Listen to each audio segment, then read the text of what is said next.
નમસ્તે દર્શક મિત્રો, જ્યોતિષ કિચનમાં તમારું આજે સ્વાગત છે। ચાલો આજે આપણે બનાવીશું મગની દાળ અને બરફની ભાજીની યુનિક રેસીપી। તેને માટે મેં અહીંયા ભાજી લીધી છે, પણ એ પહેલાં આપણે અડધો કપ મગની છાંડા વગરની જે મોગર દાળ આવે છે તેને ધોઈ અને પલાળી દઈશું। હવે આ ભાજીને આપણે બરાબર 2-3 વખત પાણીએ ધોઈ અને કૂરી એની ઉપરની કૂપણ અને પાનનો ઉપયોગ કરવાનો છે। તેને મેં આ રીતે ધોઈને સાફ કરી લીધી છે। હવે આપણે એને કાપી લઈશું। જેવી રીતે આપણે સામાન્ય ભાજી કાપતા હોઈએ છીએ તે જ રીતે આ ભાજીને પણ આપણે કાપી લેવાની છે।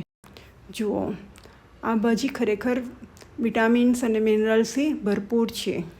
મેં આ ચેનલ પર પહેલાં આ ભાજીનો એક વિડીયો મૂકેલો છે, તે પણ બહુ સરસ લાગે છે, તમે એ પણ ટ્રાય કરી શકો છો। કોઈ પણ ભાજી હોય એ આપણી ડાયજેસ્ટિવ સિસ્ટમ માટે ખૂબ જ જરૂરી હોય છે। તેમાં ફૂલ ફાઇબર હોય છે, ઘણા બધા વિટામિન્સ પણ એમાંથી મળી રહે છે, આયર્ન મળે છે, તેમજ ઘણા મિનરલ્સ મળે છે। એટલે આપણે અઠવાડિયામાં ઓછામાં ઓછી એક વખત તો ભાજીનો ઉપયોગ કરવો જ જોઈએ। વાતોમાં આપણી ભાજી કપાઈ ગઈ અને આને માટે મેં પ્રિપેરેશનમાં સૌથી પહેલાં અડધો કપ મગની દાળને પલાળી લીધી હતી ધોઈને। આદુ મરચાં લસણ વાટી લીધા છે। ચાલો હવે આપણે વઘાર કરીએ। એને માટે મેં કુકર લીધું છે, તેમાં 3 ટેબલસ્પૂન જેટલું તેલ લઈશું। ભાજી સાફ કરતાં પહેલાં મેં અડધો કપ મગની દાળને પલાળી લીધી હતી। હવે આપણું તેલ ગરમ થઈ ગયું છે, એમાં રાઈ નાખી લઈશું।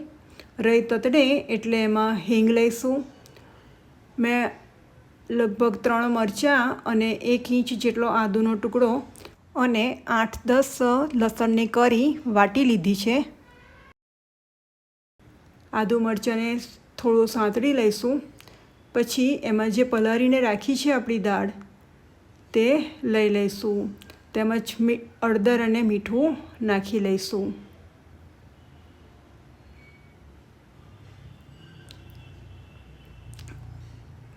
મગની દાળને થોડી પલાળી રાખવાથી જલ્દી ચડી જાય છે। જો તમે ના પલાળી રાખો તો પણ વાંધો નહીં। મેં અડધો કપ જેટલી મગની દાળ લીધી છે અને એને ભાજી સાફ કરતાં જ પહેલાં જ પલાળી છે, એટલે લગભગ અડધો 1 કલાક જેવું થયું હશે। હવે આમાં સ્વાદ મુજબ મીઠું, હળદર નાખી અને આપણે લગભગ 3 સીટી વગાડી લઈશું કે જેથી કરીને આપણી દાળ બરાબર બફાઈ જાય। જુઓ, દાળ બફાઈને રેડી થઈ ગઈ છે। હવે આપણે એમાં આજે સાફ કરીને આપણે કાપીને તૈયાર રાખેલી છે તે ભાજી ઉમેરી લઈશું।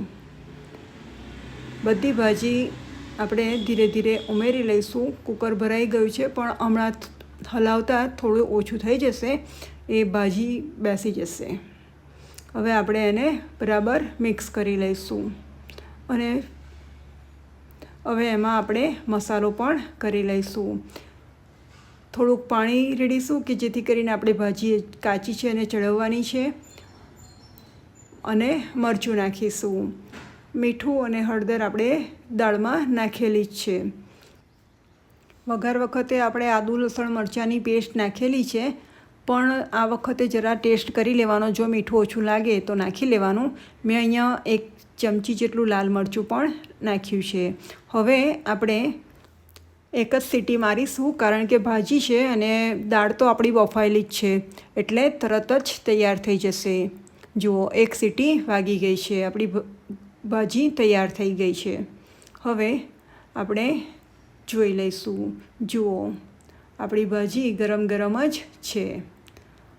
આ ભાજીને રોટલા, ભાખરી કે જુવારની રોટલી જોડે ખૂબ જ સરસ લાગે છે સ્વાદમાં। તમે ગમે તેની જોડે આને સર્વ કરી શકો છો। જો તમારે આટલો રસો ના જોઈતો હોય તો એને એકદમ કોરી પણ કરી શકાય છે, પણ ભાખરી કે રોટલા સાથે થોડીક રસાવાળી સારી લાગે છે। ચાલો તારે તમે બનાવજો। તમને આ રેસીપી કેવી લાગી એ મને કોમેન્ટ કરીને જણાવજો। Thank you for watching. મારી ચેનલને સબસ્ક્રાઈબ કરજો। આવજો.